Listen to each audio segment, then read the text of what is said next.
Sa araw na ito po ay magaganap ang dalawang mahalagang gawain, ang joint fourth quarter meeting ng Provincial Cooperative Development Council kung saan ang honorary chairman ay si Governor Aurelio Umali at ang Liga ng Cooperative Development Officer sa Pilipinas, Nueva Ecija Chapter.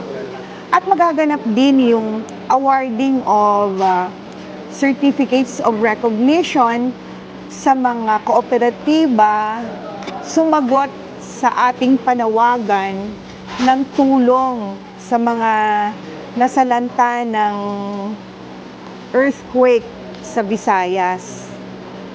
Ito ay pinangunahan ng Nueva Ecija Credit Surety Fund Cooperative, NECSFC, na pinangungunahan ni Chairman Josie Masilang.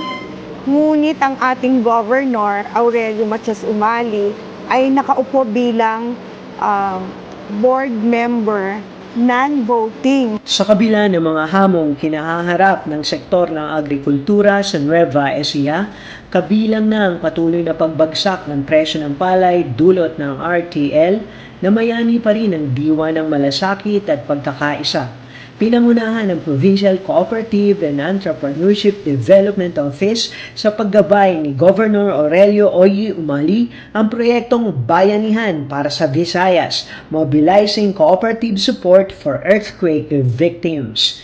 Sa inisyatibong ito, nagbuklod ang 26 na kooperatiba kasama ang partner institutions gaya ng Nueva Ecija Credit Surety Fund Cooperative, Liga ng mga Cooperative Development Officers, NE Chapter, Provincial Cooperative Development Council Nueva Ecija at CDA Region 3. Mula October 23 hanggang November 8, nakalikom ang inisyatibo ng kabuang 111,000 pesos na idiniposito sa Victo National Cooperative Federation, ang partner na ipinalaga ng CDA para sa pamamahagi ng tulong. Ayon sa Victo National, ang naturang halaga ay ginamit sa paghahanda ng 1,020 food packs na naglalaman ng 5 kilo ng bigas at Noche Buena package. Ipinamahagi ito sa 10 kooperatiba sa Visayas na nagsilbing daluyan ng ayuda sa mga pamilyang matinding tinamaan ng kalamidad. Yung trahedya sa buhay nila doon sa pagkakalindol, talagang maraming nawalan ng tahanan.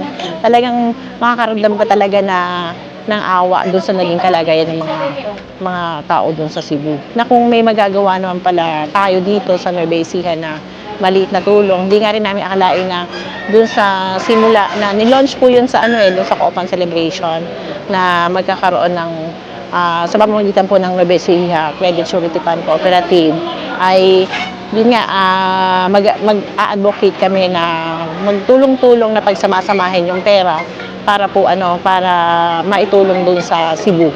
Kasi tama-tama nga biglang eto pa nga nagkaroon pa ng grabing bagyo sa kanila yung sa Tino. Ang Barangay Power Multipurpose Cooperative ng Gabaldon na nagbigay mula sa sariling bulsa ng kanilang mga miyembro at ang Palayan City Employees Multipurpose Cooperative na nagpaabot ng 30,000 pesos.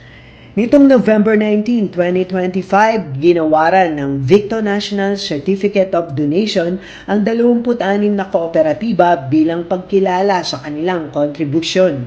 Kasunod nito, dinaos ang Joint Meeting Chapter na pinadaloy nila LC DOP NE Chapter President at Talavera Municipal Cooperative Officer Arturo Ilagan at PCDC Chair Engineer Nolito Vergara. Tinalakay dito ang mga programang nakaangkla sa layunin ng pambansang pamahalaan na higit pang patatagin at palawakin ang kooperatiba.